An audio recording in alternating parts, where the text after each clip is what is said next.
palavras bonitas, né? Gente, mais uma vez eu quero agradecer pela confiança e das irmãs suas estar me dando essa honra, esse privilégio de trazer a palavra de Deus. Estão comigo aí? Amém? Hoje nós vamos dar continuidade à nossa mensagem de ontem. E hoje nós vamos ver o segundo caminho, onde as pessoas buscam para encontrar prazer, satisfação também pessoal. Mas antes disso, eu quero falar a respeito que hoje, querendo ou não, o cristianismo, viver a fé, o nosso texto básico, Efésios 4, fala um pouquinho sobre isso, sobre uma só fé. Mas nós temos visto o quanto que o evangelho está crescendo no nosso país. Você percebe isso? Possivelmente você conhece algum, você segue algum famoso que se batizou recentemente ou se batizou nos últimos anos. Então, a gente conhece. Isso está virando já algo muito comum dentro dos famosos aí, dos conhecidos, dos influencers, eles participarem de alguma igreja. E quando nós vamos ver isso, eu lembro, eu faço parte de um projeto chamado Igrejas 21, são pastores no Brasil e fora do país, somos 50 pastores mais ou menos. E nós temos encontros 2 vezes no ano lá na nossa vila, em São Paulo. E o ano passado eu estava lá e nós tivemos um encontro lá muito especial com os mentores do Theo Bayashi, muito conhecido pastor, ele estava lá com a gente. E nós começamos a ver o quanto a fé, na verdade era para ser uma só fé, mas hoje nós estamos vendo uma fé bem customizada. Então cada pastor, ou cada líder, ou cada cristão, ele tem criado a sua fé. Então alguns têm juntado a fé, e aí com todo respeito à igreja católica, se existe católica aqui, eu brinco lá em Cascavel que a minha igreja é a igreja mais católica e evangélica que existe. Eu tenho mais de 25 católicos na minha igreja. Então, quando nós começamos a receber essas pessoas, eles vêm com algumas tradições, com algumas que eles carregam, né, de coisas que eles aprenderam. E aí então nós vamos vendo que eles começam, e não somente os católicos, não somente deles, mas até mesmo a gente que é crente, a gente começa a criar uma fé que não é bíblica, uma fé que é para nós, para satisfazer os nossos desejos. E é sobre isso que nós vamos falar. Mas eu quero fazer uma pergunta para você. O que você, pensa aí, nesse domingo, o que você pensaria, ou o que você falaria se você fosse um vizinho da família do pai que perdeu, que o filho saiu, que o outro ficou, da família do filho pródigo?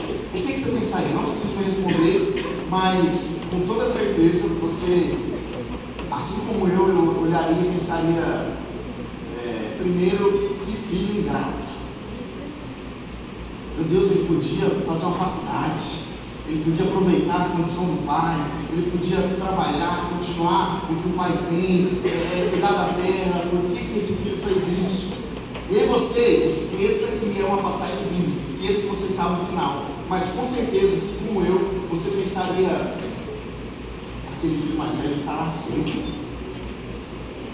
Olha o exemplo daquele menino que está lá trabalhando, que está lá se empenhando. E o pai fez uma festa, e chega outro, o pai vai lá, e o pai, desculpa a palavra, mas o pai jumento. Olha o que o pai está fazendo pelo outro, que o outro está lá trabalhando. Então, a grande questão é que quando nós falamos sobre essa parábola, normalmente você pensa, e assim como eu, nós ouvimos bastante, como uma mensagem de ontem. Eu espero que Deus tenha falado ao teu coração, a você largar aquilo que tem te atrapalhado, aquilo que tem te afastado dos caminhos do Senhor. Mas nesta noite eu quero falar um pouquinho sobre o filho mais velho. Talvez se você não é o filho mais novo, ou você pode ser o filho mais velho.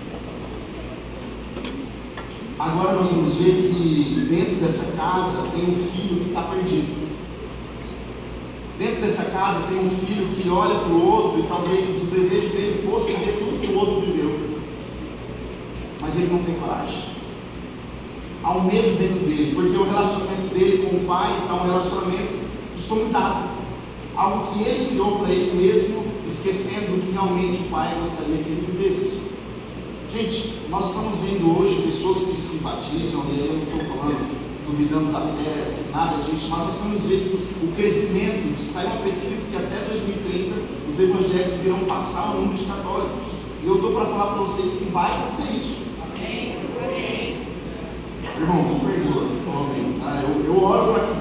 alcança mais pessoas, mas a gente tem visto um crescimento muito perigoso. Misericórdia, gente. Sabe por que eu falo que é perigoso? Amém que a palavra está chegando para várias pessoas, mas nós temos visto essa fé customizada, essa fé que alguém cria, que usa texto bíblico, que usa algo assim comum, mas aí ela busca agradar você. Então a gente vê fé que é o seguinte: olha, você pode continuar vivendo da sua forma. Você pode ouvir uma pessoa que se batizou e continua, uma igreja que fala aqui, mas uma influência que continua falando sobre aquele jogo. Qual jogo? Eu não participo dessas coisas, eu não sei. O Tiguinho. Então assim, essa fé e aí eu não estou falando para a pessoa largar tudo logo, mudar, não é sobre isso que eu estou falando, mas é uma fé que busca agradar o eu. É uma fé que busca agradar você. E aí nós vemos aquela propaganda antiga, não sei se existe mais, é feito para você. Então é uma fé feita para você, uma fé que eu criei, feita para mim, para massagear o meu ego, para massagear o meu eu, porque aí eu estou bem, porque eu estou na igreja. Mas a grande questão aqui, então, existem dois caminhos para estar longe de Deus: um caminho da rebeldia, que é o filho mais novo, e o caminho da religiosidade, sendo o filho mais velho. E o problema do filho mais velho não era apenas a sua atitude, dele ser rebelde, dele reclamar com o pai, mas o seu coração endurecido e cheio de justiça própria. O filho mais velho, de Keller vai falar que o filho mais velho da parábola estava tão perdido quanto o mais novo, só que ele não sabia disso. Paul Washer, ele vai falar, um pastor muito conhecido, ele vai dizer que muito mais além da pessoa que está pecando descaradamente, sabe aqueles pecados que a gente está vendo? É aquele que não reconhece o seu pecado, que não percebe a sujeira que está dentro de si. É muito pior isso, porque você está vendo o que o outro está fazendo de errado, é escarado aquilo que ele está fazendo. Mas hoje nós temos visto dentro da igreja, e talvez você seja um desses, que participa de acampamento, ano após ano, que está dentro da igreja, que nasceu dentro da igreja, que é batizado, que está lá trabalhando, servindo a igreja, mas continua vivendo longe de Deus. Estar dentro de uma igreja, e aí eu falo isso com muito cuidado, estar dentro de uma igreja, vir para o acampamento, não significa nada. Desculpa isso. Mas não significa nada. Se você está aqui pelos motivos errados, você é como aqueles que estão pulando carnaval neste momento. Gente, isso é muito sério. É muito sério, porque a gente é muito bom de olhar para os de fora, mas a gente precisa aprender a olhar para dentro. Agora, se o filho mais velho fosse então fazer uma lista de pecado, sabe aquela lista que você já fez em acampamento? Tipo, aí você joga na fogueira, bonito, né?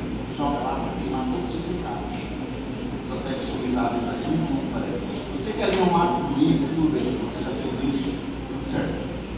Mas a grande questão é que esse filho mais velho, ele não tinha muitos pecados.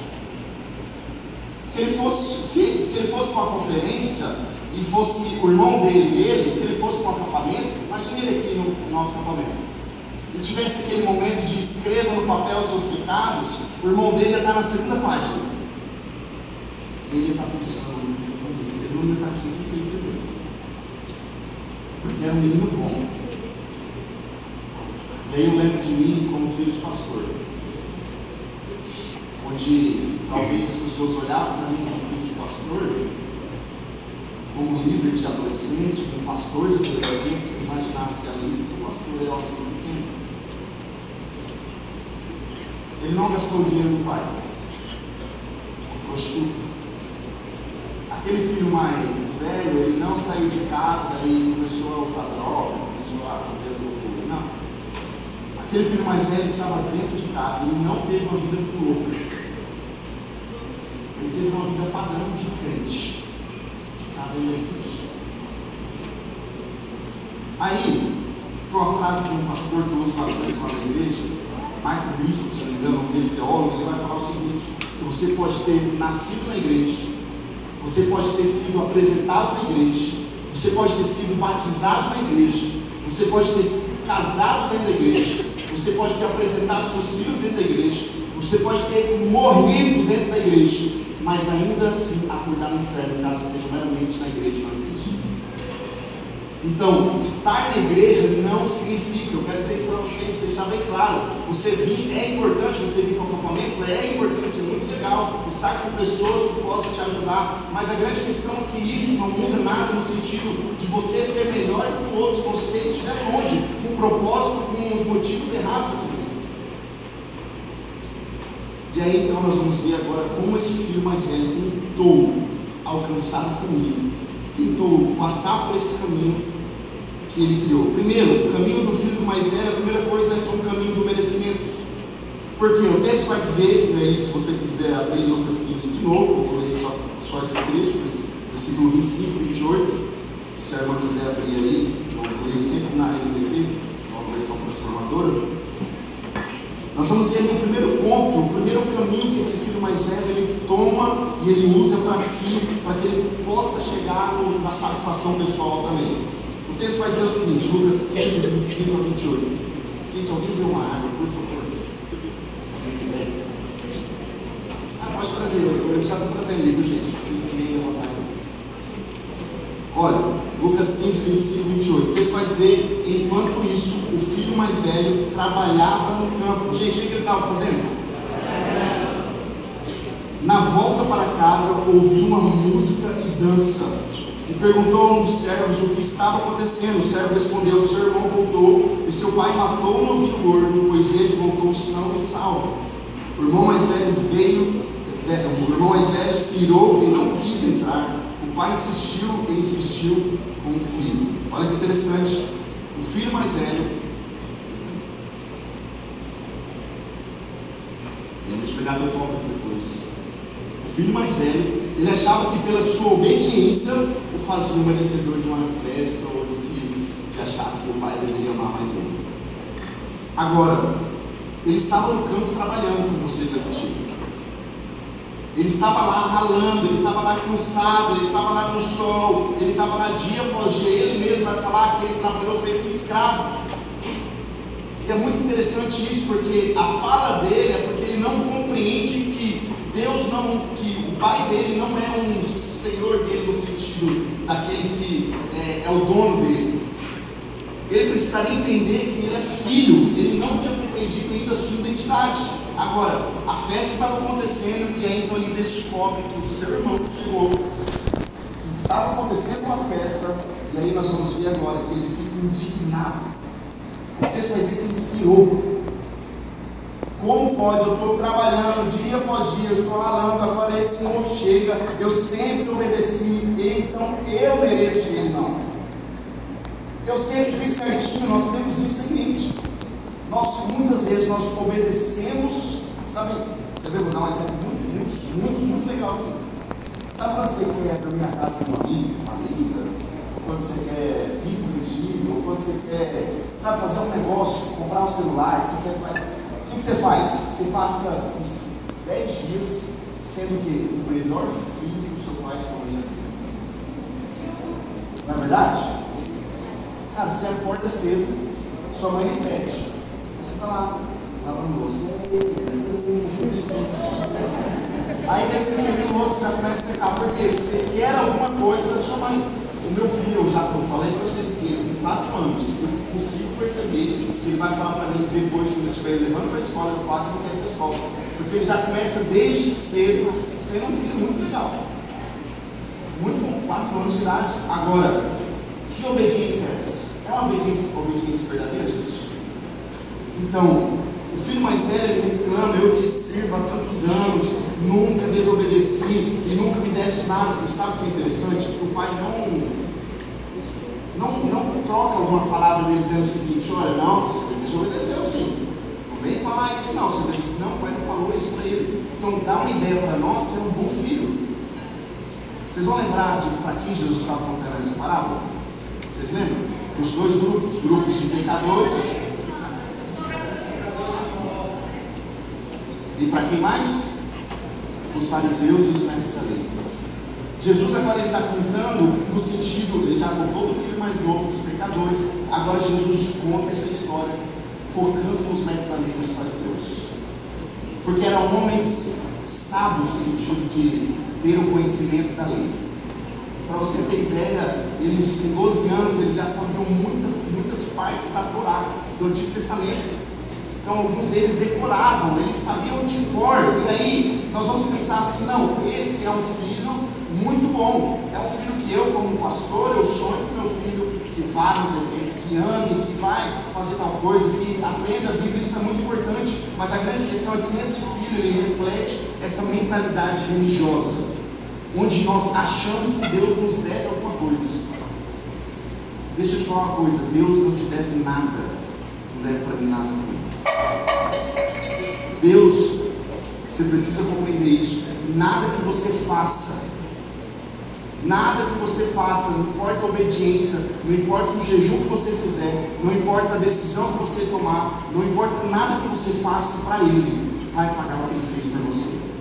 A conta nunca vai bater, não bate essa conta. Agora, esse filho, ele está vivendo de uma forma seguinte: eu obedeço, ele é obediente.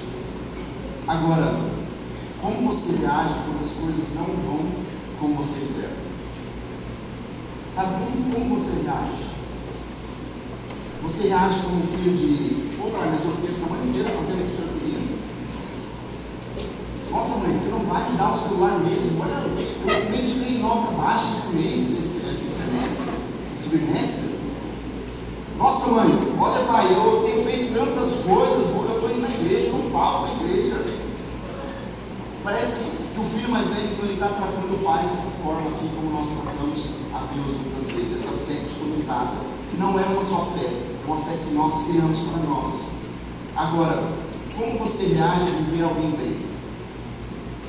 Porque esse filho, ele nos mostra algo muito interessante. Porque muitas vezes nós nos comparamos com pessoas lá de fora, dizendo: por que parece que dá tudo errado para mim? Por que essa pessoa já encontrou namorado, já casou, já fez isso, já tem filhos, e eu estou aqui? A gente se compara. Agora, nós precisamos tomar esse cuidado com a cultura do merecimento. Porque se eu estudo muito, logo eu mereço passar no vestibular. Se eu me dedico na escola, logo eu mereço entrar dentro da faculdade. Se eu oro muito, eu mereço ser respondido. Então, eu acordo de madrugada, olha o meu esforço, eu jejuo, eu faço isso, eu faço aquilo, então eu mereço ser respondido, eu mereço ser abençoado. Agora, se a pessoa faz algo contra mim, ela não merece. Aí nós tratamos, olha que interessante, porque se alguém faz algo contra você, o que você pensa? Ela não merece a minha amizade. Pensa um amigo que trai você ou que fala algo de você. Na verdade, você já trata ele assim: essa pessoa não merece a minha amizade, ou vou me afastar dela.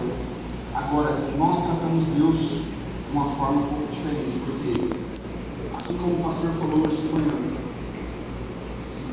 o amor de Deus, Jesus, ele tem para me dar um mandamento, dizendo: olha, assim como eu vos amei, vocês precisam amar uns aos outros. E ao olhar para essa história, nós vamos ver esse filho mais velho, ele tem um médico ali. Se olhar para ele e dizer: eu sou obediente, ele não, eu mereço e ele não. Por isso, muitas vezes nós podemos estar servindo a Deus, gente. Sabe, você pode estar numa igreja, você pode estar, você que a maioria é de uma igreja, você pode estar envolvido na igreja, é muito importante isso. Eu não estou falando para você não fazer isso. Sabe, você pode estar como Maria, preparando a casa, preparando o ambiente, servindo. Você pode estar lá dia após dia, mas você está esquecendo o que realmente importa. Aquele filho, ele achou que pela sua obediência ele merecia essa cultura. Aí eu faço uma pergunta para você: qual a motivação que você está aqui no acampamento? Por que você está aqui? Por que você vai numa igreja? Por que você se relaciona com Deus? Talvez você seja como esse filho mais velho. Assim como eu fui um dia de me relacionar com Deus, de me relacionar com meu Pai, com Deus, de uma forma que Ele tinha necessidade de me abençoar, porque eu mereço, porque eu tenho feito, eu toco, eu participo, eu faço. E talvez você seja alguém, um filho de um crente, um filho de um pastor, ou talvez um cristão, uma igreja, e você tem agido dessa forma como filho mais velho, eu mereço. Eu quero dizer para você mais uma vez, você não merece. Eu não mereço.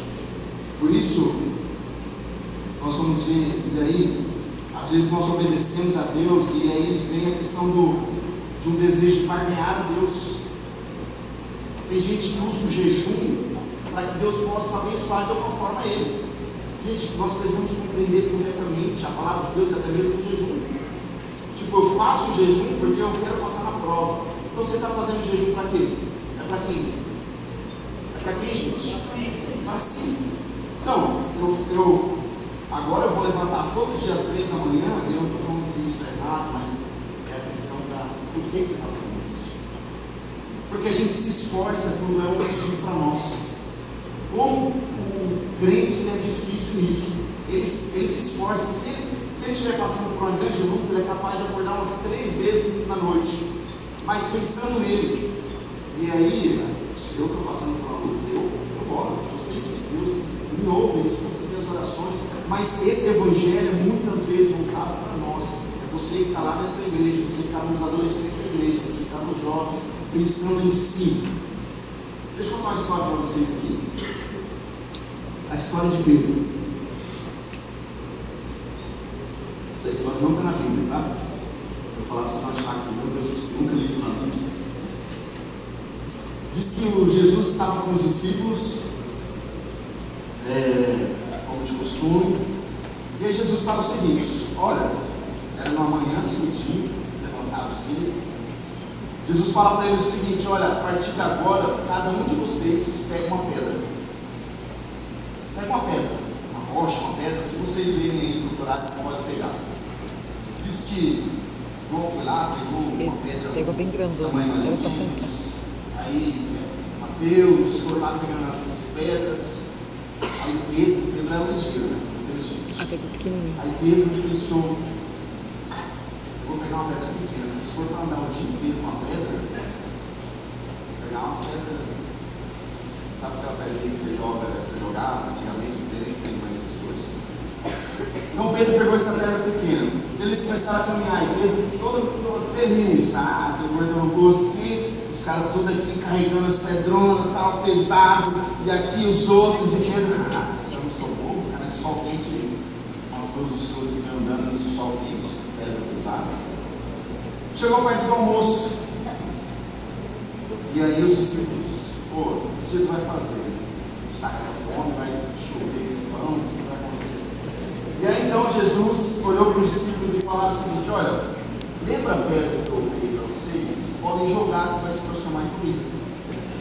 Aí Pedro pensou: meu Deus do céu.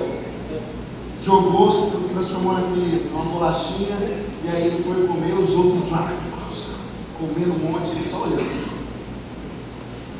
Terminaram de comer, Pedro naquela fome, e aí Jesus fala para ele o seguinte: olha, vão lá e pega outra pedra. Aqui que Pedro pensou: vai ser adiante, eu sou bobo, o que eu vou fazer? Vou pegar uma pedra, uma rocha agora, estou com fome, vou ficar andando aqui à noite. Pedro foi lá e pegou a maior de todas, pegou a grandona, e aí começou a carregar com dificuldade, e ele estava lá: agora eu quero ver a minha janta. Aí eles com fome já começou a escurecer, com fome, aí eles olharam para Jesus: e aí Jesus? E aí Jesus falou para eles: podem jogar a pedra no chão. Jogaram a pedra no chão e a pedra ficou lá. E eles: beleza, vamos continuar a caminhada. E aí, pegou, calma aí, qual que é o negócio?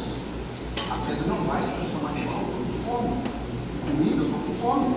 Aí Jesus veio para Pedro e falou o seguinte: Pedro, você não obedeceu pensando em você.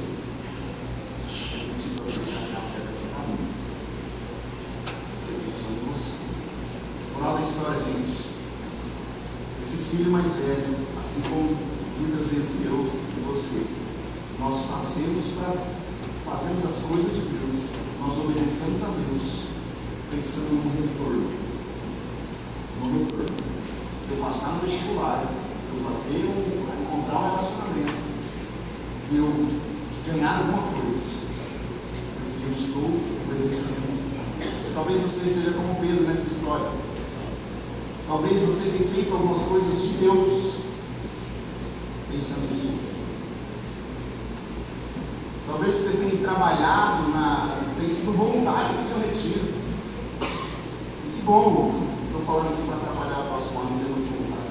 Não, mas que bom que você está aqui servindo. Mas para quem você faz isso? Por que você faz isso? Ano passado eu tive uma crise assim, imagina, cara, começando o ministério de coisa. E eu tive uma crise, porque eu entrei nessa crise de por que eu comecei uma igreja, o trabalho está crescendo, estou aqui.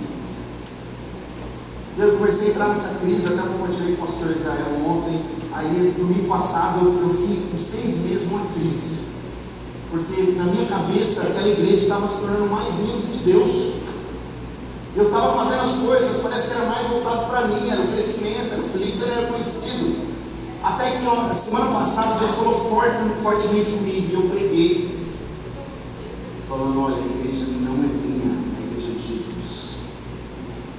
Eu faço as coisas aqui, não é para mim, é para Jesus. Tem uma placa lá, quem já foi na igreja, na Betel, lá nosso estacionamento é bem grande, tem algumas placas, tem uma placa escrita: tudo sobre Jesus. Tudo sobre Jesus. Terminou o culto, alguns irmãos começaram a me mandar mensagem, eu procurar durante a semana: pastor, você está indo embora da igreja, o que está acontecendo? Por que você falou sobre isso?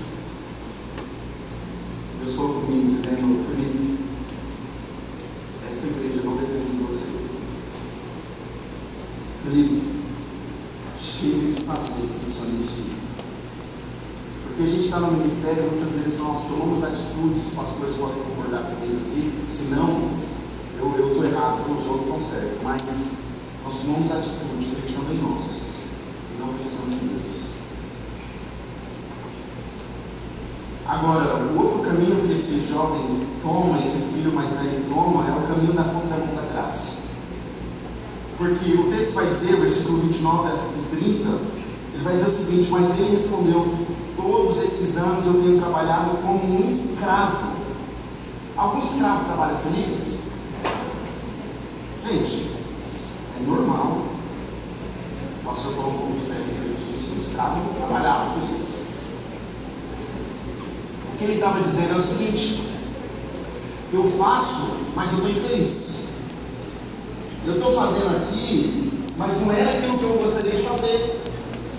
E ele continua dizendo o seguinte: como escravo para o Senhor, e nunca me recusei a obedecer as suas ordens, e o Senhor nunca me deu nem mesmo cabrito para festejar com os meus amigos. Vou ler de novo, gente, comigo rapidinho. O Senhor nunca me deu nem mesmo cabrito para festejar com os meus amigos. Aquele jovem está virando para o seu pai com ingratidão, dizendo o seguinte: o Senhor nunca me deu nada, nem mesmo cabrito para festejar com os meus amigos. Isso era verdade, gente? Verdade, sim ou não? Ele estava com o pai mesmo vai falar: filho, você está assim comigo, tudo que eu tenho é seu. Então é como se seu pai falasse para você o seguinte: você falasse para o seu pai, né? Pai, o senhor não me dá o celular, ou o senhor não me dá isso. O filho estava falando essas coisas para o pai, e o pai disse para ele: filho, eu sempre, você está comigo. A minha presença precisa ser tudo para você. Você não precisa de mais nada. Como Paulo vai dizer, a minha graça, o pai falando para o filho, né? A minha graça te basta. Você não precisa de mais nada. Eu estou aqui, você está comigo. Aquele filho, ele compreende, o filho mais novo, ele compreende voltar para a casa do pai, porque ele sabia que na casa do pai tem tudo. Deixa eu falar, na casa de Deus, e aí quando eu falo na casa, não é na estrutura. Quer ver? No Antigo Testamento, a presença de Deus, ele se manifestava no tabernáculo, certo? Lá estava a presença de Deus. Era a casa de Deus. Os sumos sacerdotes estavam lá. O perdão dos pecados era lá. Agora, no Novo Testamento, nós vamos ver como Jesus desce, ele morre, ele sobe, o véu se rasga de cima a baixo.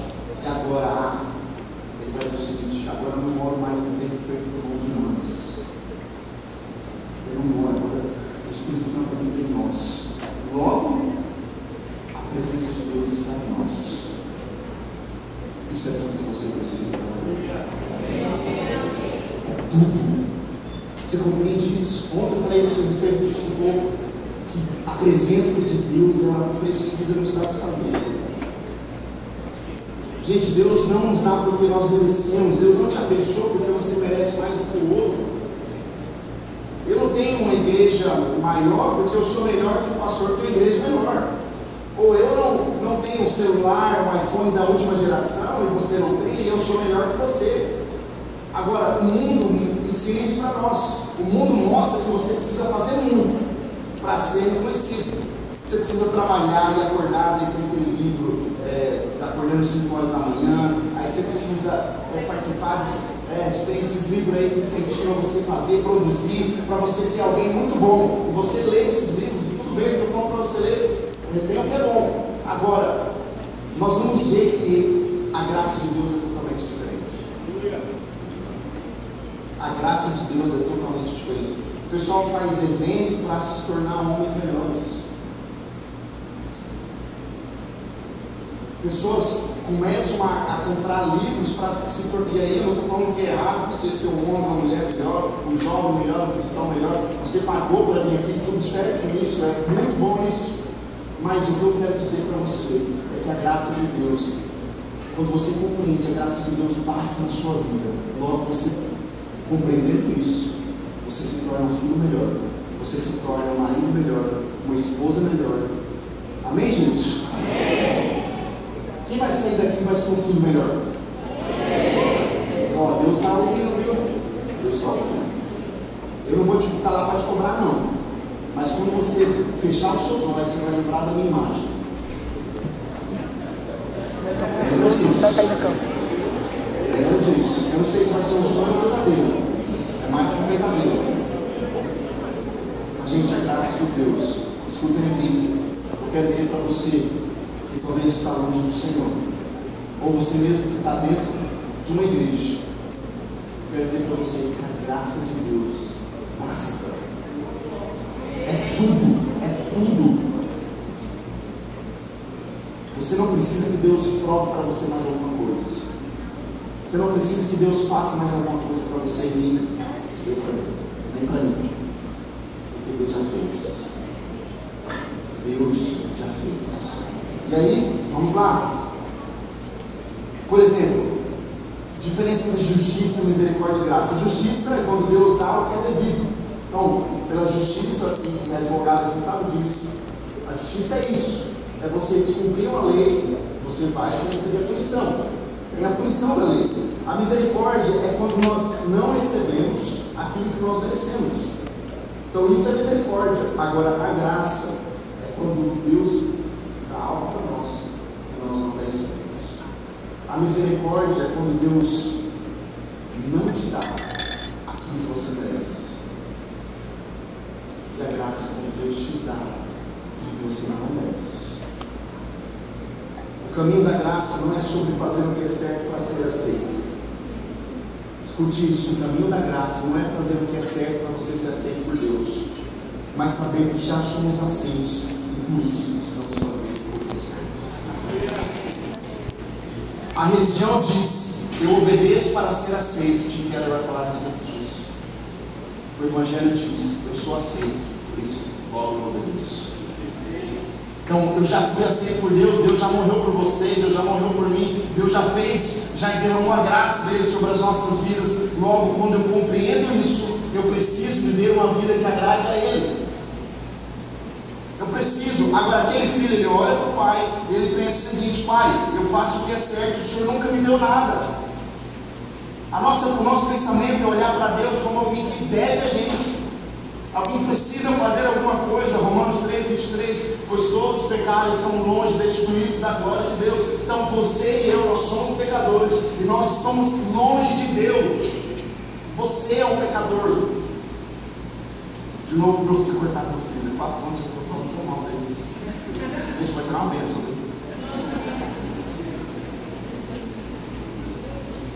O Rodrigo, mais conhecido como Machuco, foi lá esses dias e falou: cadê o Rodrigo?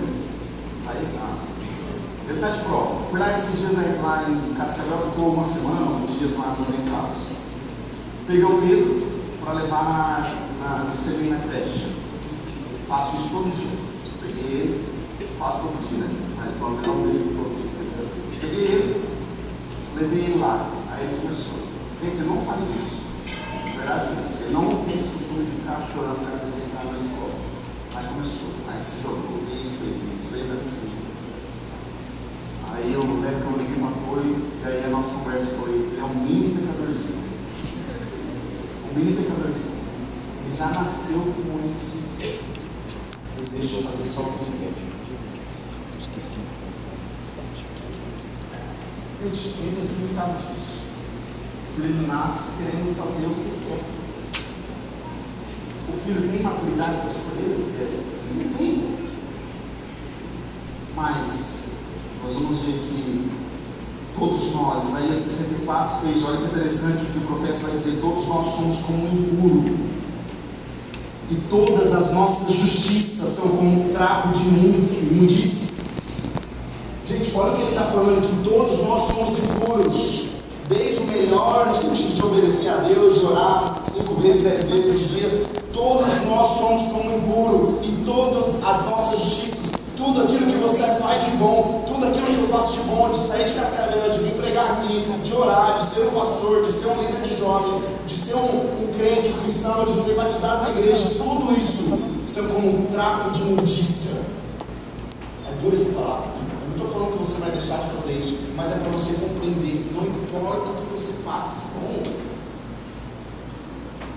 não importa. Todos nós pecamos, estamos longe de Deus. Agora, você pode tentar ser a pessoa melhor do mundo, ainda assim vai continuar sendo ruim. Lá na Betel, nós cantamos no nosso grupo. Se você for lá uma vez, você vai lá de novo, vai ser a mesma coisa no nosso livro. Eu falo isso para os visitantes. Nós cantamos uma música, e eu subo para dar voz para os visitantes. Lá nós temos para explicar um pouquinho para vocês. No nosso estacionamento, nós temos um portão de estacionamento para entrar na igreja, e lá tem um cartão VIP, que o pessoal dá o cartão pessoal da recepção do estacionamento ali para quem está a primeira vez na igreja. Então tem uma placa, nós recebemos essas pessoas lá e temos um cartão VIP, um cartão bem bonito assim. E aí nesse cartão eu subo depois do primeira música e eu falo para eles, gente, bem-vindo, até se não parei muito de falar isso, mas eu sempre falo isso para eles: bem-vindo à pior igreja do Brasil, e eu sou o pior pastor do Brasil. E alguns acham interessante essa fala, mas o que eu sempre falo isso para mim trabalho é dizer o seguinte: olha, eu sou pastor, você está aqui talvez investigando, quer dizer para você que assim como você um dia estava perdido. Gente, nós não somos melhores. Aquele filho mais velho, ele achava o caminho que ele estava seguindo. E aí até eu vou abrir aqui esse papel. Se você for ler o Efésios 4, coloque aí, por favor. Você consegue colocar? Não? Não? Pode deixar então. Você que tem a Bíblia, pode abrir Efésios 4. Olha o que o texto vai dizer, gente, a partir do versículo 1.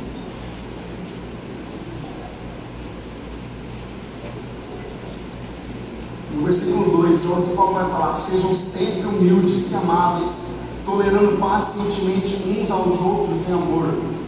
Façam todo o possível para se manterem unidos no Espírito, ligados pelo vínculo da paz.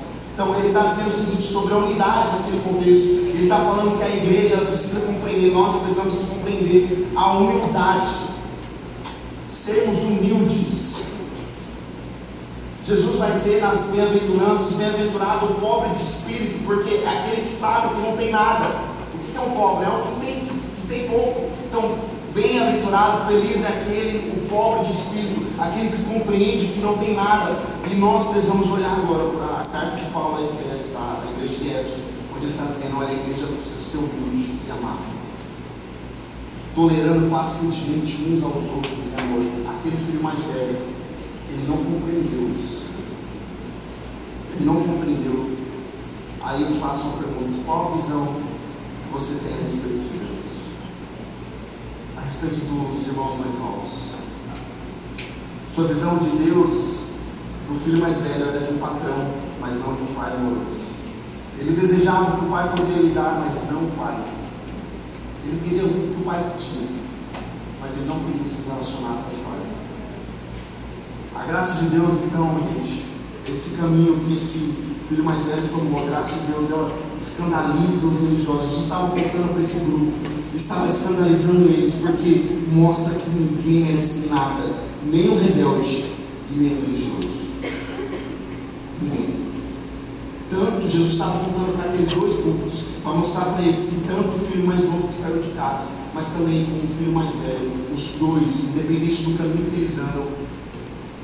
E aí amanhã nós vamos falar somente um caminho que nos dá então felicidade. Não perca. Eu sei que vocês não têm muita opção, mas não perca. Agora, quer ver? Sobre a graça de Deus, eu gosto de um texto que explica muito isso. Ladrão da cruz. Gente, aquela história é uma história que é difícil de engolir para a gente que nasce com Deus. Porque o texto vai dizer para nós, naquele ladrão da cruz, e eu até te faço uma pergunta: ele merecia ir para o paraíso? Ele não merecia. Ele não merecia ir. Agora, nós vamos ver que ele estava ali com Jesus. Olha que história linda. Os três, dois ladrão e um justo. Os três estavam ali. E aí, um vira para o outro e fala o seguinte: um vira para Jesus e fala: por que você não desce daí? E aí o outro diz: você não entende com quem você está falando? Você não tem medo de Deus? Ele reconheceu que quem estava do lado dele era o próprio Deus. E sabe o que ele pediu para Deus? Se possível. O que ele falou, gente? Se possível, lembra de mim. A misericórdia e a graça alcançou aquele coração daquele homem. Ele não merecia, mas ele compreendeu que ele não tinha nada. Sabe o que um ladrão vai falar para o outro? Que ele vai dizer para nós? Ele vai dizer o seguinte: nós merecemos estar aqui, mas esse homem não fez nada para estar aqui do nosso lado. Gente, nós merecemos estar na cruz. Você e eu, nós merecemos estar lá pregado. Jesus não fez nada para estar lá pregado na cruz. A graça de Deus, ela escandaliza porque nós temos o costume de fazer para merecer. Você vai começar a trabalhar, você precisa trabalhar para ganhar o seu salário. Se você não trabalhar, você não vai ganhar o salário. Então nós estamos dentro dessa cultura de eu preciso fazer para merecer. Agora a graça de Deus era ao contrário. Eu primeiro compreendo o amor de Deus, e depois eu faço, é o motivo correto. Efésios 2:8 vai dizer: pois vocês são salvos pela graça, por meio da fé. Isso não vem de vocês, é um dom de Deus. Versículo 9 vai dizer: não por obras, para que ninguém se glorie. Então não é pelo aquilo que a gente faz, não é pelo aquele filho obediente, um filho que estava na casa do pai, um filho que estava ali dentro fazendo as coisas, não é por isso, mas é pela graça de Deus. Então, muitos estão na igreja há anos, servindo, obedecendo, mas sem experimentar a alegria e a satisfação da presença do Pai. Muitos tratam Deus como um patrão, que fica olhando lá de cima o nosso trabalho e vendo se a gente merece ou não. Muitos tratam Deus assim, aquele que está lá em cima, e aí a gente está aqui com medo dele. O que ele vai fazer? Será que ele vai me condenar? Será que ele vai derramar um castigo sobre mim? Será que ele vai fazer isso? A gente tem esse medo. Aquele filho, ele tinha esse medo do pai, a atitude do pai, ele não concordou. E é muito interessante, sabe o que é? E aí eu até acho isso interessante, porque com os outros, com outras pessoas, com Como nós reagimos quando vemos Deus abençoar essa pessoa? Como que a gente reage? Você fica alegre?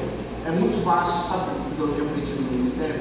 É muito fácil se alegrar com os que se alegram, ou chorar com os que choram. Agora, se alegrar com os que se alegram. Já aconteceu de você com o celular ruim, um amigo chegar para você todo feliz dizendo: eu ganhei um celular com iPhone 15. Você dá aquela risadinha: nossa, que legal! Que legal, parabéns! Mas o sentimento do seu coração é: eu tenho celular. Sabe, é uma coisa tão simples, mas mostra quem nós somos. É algo tão básico, mas mostra quem nós somos. E para finalizar, nós vamos ver o último caminho que ele toma, o caminho do orgulho. Porque a pessoa orgulhosa é o tal do crente. Infelizmente nós vemos isso. O pai, ele respondeu: meu filho, você está sempre comigo e tudo que tem é seu. Mas nós tínhamos que comemorar esse dia feliz, pois seu irmão estava morto e voltou à vida. Gente, vê a felicidade do irmão que voltou. Vê o que o pai estava fazendo com o irmão que voltou. Ele não aceita o outro ganhar e ele não. Para ele merecia ganhar. O problema do filho mais velho era o orgulho, a falta de amor e a incapacidade de se alegrar com o seu irmão. Esse era o grande problema. Ele não conseguiu ver a restauração do seu irmão, ele não conseguiu se alegrar com a restauração do seu irmão, porque ele estava olhando para si, olhando para dentro, olhando para o seu nariz, para o seu umbigo. Ele estava vendo tudo que ele faz de bom, e aí é o orgulho espiritual. Pessoas que são orgulhosas, há o perigo. A religiosidade pode nos levar a esse orgulho, onde nós nos sentimos superiores aos outros. Eu sou melhor, eu li a Bíblia, eu faço isso, eu faço aquilo. Esse orgulho cria então uma atitude de julgamento e desdém dos outros.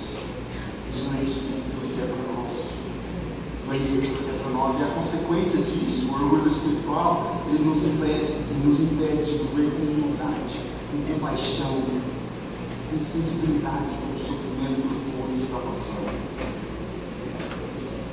Então, isso mostra que aquele filho estava muito perdido. Gente, aqui comigo rapidinho, a gente já está aqui terminando. A história nos mostra que aquele filho estava muito perdido. Ele não tinha compreendido o verdadeiro caminho, porque ele criou um caminho para ele que ele pudesse alcançar as bênçãos do Pai. Os filhos mais velhos são muito bons de olhar para os outros, mas têm uma grande dificuldade de olhar para si, para realmente o que está passando dentro do coração. Mateus 23 vai contar Jesus, vai falar alguns ais. Ai de vocês, mestres da lei, fariseus e hipócritas. E ali no Mateus 23, Jesus dá uma dura palavra, uma palavra muito dura mesmo para os fariseus, para os mestres da lei, onde ele vai dizer: ai de vocês, mestres da lei, fariseus e hipócritas, vocês são como sepulcros caiados, bonitos por fora, mas por dentro estão cheios de ossos de podridão. E ele continua dizendo: vocês têm a capacidade de lavar o copo por fora, mas por dentro está sujo. A gente ouviu a Ana falando sobre a limpeza do prato aqui, né? Gente, adianta você lavar bem o prato por fora e por dentro e deixar sujo? Adianta ou não? Por quê? Não, mas por que repete de novo, por favor. Você come uma parte dentro. Agora, nós estamos muito preocupados com a parte de fora, sendo que o que realmente importa é a parte de dentro. É dentro do seu coração, é dentro do meu coração. John Stott vai dizer o seguinte: a religião sem Cristo só produz dois tipos de pessoas, os orgulhosos e os desesperados. John Piper vai falar o seguinte: o orgulho religioso pode ser mais perigoso do que o pecado escandaloso. O orgulho religioso pode ser mais perigoso do que o pecado escandaloso, porque nos faz acreditar que não precisamos da graça de Deus, porque eu sou bom, porque eu faço, porque eu mereço, porque eu estou na igreja, porque eu sou líder, porque eu sou pastor, porque eu faço isso, então eu mereço. E nós esquecemos que nós dependemos, todos nós dependemos da graça de Deus. Para finalizar, você precisa hoje tomar uma decisão. Você precisa sair daqui com essa decisão tomada. Ontem nós falamos sobre o caminho do pecado, o caminho que nos leva para longe de Deus. Hoje eu estou falando sobre um caminho que te deixa dentro de um lugar que tem Deus, de um ambiente como esse, mas mesmo assim você continua longe de Deus. Agora a decisão que você precisa tomar é: ou você vai ser alguém por fora religioso, mas por dentro sujo, ou você vai sair daqui com o seu relacionamento com o seu pai restaurado, relacionamento com o seu pai restaurado, com Deus restaurado. O filho mais velho representa muitos que estão aqui. Muitos. O filho mais velho representa a gente que está dentro da igreja, que conhece a respeito do Pai, que conhece a Deus, mas o nosso coração está voltado para nós também. O pai queria que ele participasse da festa. O pai estava chamando ele agora a ir para fora e dizendo o seguinte: olha, vem participar, vem viver aquilo que realmente importa, vem festejar com a gente, porque seu irmão estava morto e agora vive. Vem com a gente para dentro da festa, mas ele preferiu ficar por lá de fora. E na verdade, gente, sabe o que é interessante nessa parábola, e eu quero aplicar aqui para você? É que a história não tem um final. Ninguém sabe se aquele filho, a história que Jesus contou, o filho entrou ou ficou lá para fora. Sabe por quê? Porque Jesus estava agora olhando para os fariseus, para os mestres da lei, dizendo o seguinte: eu não vou terminar a história, porque é vocês que vão terminar essa história. É a decisão de vocês. Agora eu quero dizer para você, é você que vai terminar essa história. A decisão é sua de ser um bom filho de crente, um crente que está batizado na igreja trabalhando, ou se envolver realmente com o Senhor, de se entregar totalmente, e não viver uma religião da boca para fora, mas viver realmente Jesus dentro do seu coração. O objetivo desse acampamento, eu tenho certeza, não é fazer que você simplesmente se envolva mais dentro da sua igreja. É importante isso, mas mais do que isso, é ao sair daqui, você se envolver mais com Deus, logo com a sua igreja. É o que Deus espera de você, um relacionamento com Ele. Aquele filho mais velho, um relacionamento com o pai era baseado naquilo que ele queria. Eu convido você a tomar essa decisão. Talvez você está indo por esse caminho. Talvez você veio no acampamento pela motivação errada. Talvez você tenha ido na igreja pela motivação pensando em você, ou nos seus amigos, na parte ali, naquilo que dá prazer para você, nas pessoas. Talvez a motivação de você está fazendo. Talvez você faz o que é certo, mas com a motivação errada. E hoje Deus não quer apenas a sua obediência, você sendo um filho melhor, não. Ele quer totalmente, Ele quer o teu coração. Sabe como você tem se relacionado com Deus? Como você tem se relacionado com Deus? Ou talvez você seja o filho mais novo. Talvez você nem está se relacionando com Deus. Mas você pode ser também o filho mais velho, que está se relacionando pensando em si. Deus não busca apenas a nossa obediência, Ele deseja o nosso coração. A obediência sem o relacionamento é vazio. A obediência sem relacionamento é vazio. Feche seus olhos neste momento. Eu quero, por favor, que você esqueça totalmente quem está aí do teu lado. Talvez você está conversando aí, eu quero que, pelo menos agora, você feche seus olhos. Eu vou pedir para o pessoal aqui que puder desligar a luz. Sabe, eu quero que você reflita dentro do seu coração qual o caminho que você está seguindo. Qual o caminho que você está seguindo? Por que você está fazendo o que você faz? Sabe, talvez você seja, como a mensagem de ontem, o filho mais novo, que está perdidaço. Talvez você está perdido na pornografia, talvez você está perdido na mentira, talvez você está perdido por você mesmo, talvez você está, eu não sei, Deus Ele conhece o teu coração, mas talvez você seja esse filho mais velho. Você tem feito as coisas para Deus sem Deus, você está fazendo coisas para Ele sem Ele mesmo pedir para você, você não tem se relacionado com Ele. Talvez você sabe da Bíblia, você sabe o que é certo, o que é errado. Você, como aquele filho mais velho, pode dizer: não, a minha lista de pecados é muito pequena, eu tenho obedecido a Deus.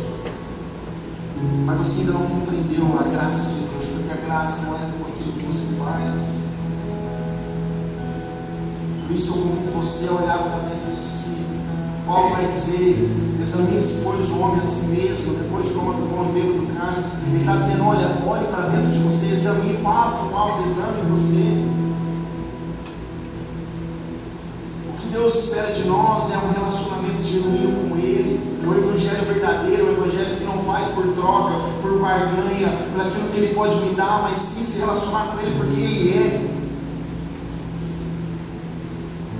Aquele filho mais velho estava se relacionando com o pai pelo aquilo que o pai poderia dar, pela herança, esperando ele morrer, porque ia vir bênção, ia vir coisas boas para ele. Ele estava ali trabalhando por isso. E talvez você esteja fazendo as coisas certas, pensando num relacionamento, pensando no teu ministério, na tua liderança. Eu, como pastor, eu fiz isso, de fazer as coisas certas, mas pensando em mim.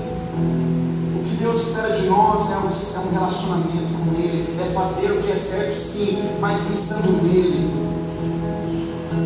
pelo aquilo que Ele fez por nós. O mínimo que a gente faz é o certo, o mínimo que a gente faz é entregando a nossa vida para Ele, é deixando o passado para trás, é deixando aquilo que a gente está fazendo para trás e viver para Ele, porque Ele entregou o seu Filho para morrer na cruz em nosso lugar. O mínimo que a gente faz é viver para Ele. Eu convido você então a se colocar de pé no seu lugar agora. Nós vamos cantar essa canção. Continue nesse espírito de adoração. Continue com seus olhos voltados para esse Deus que tem olhado para nós.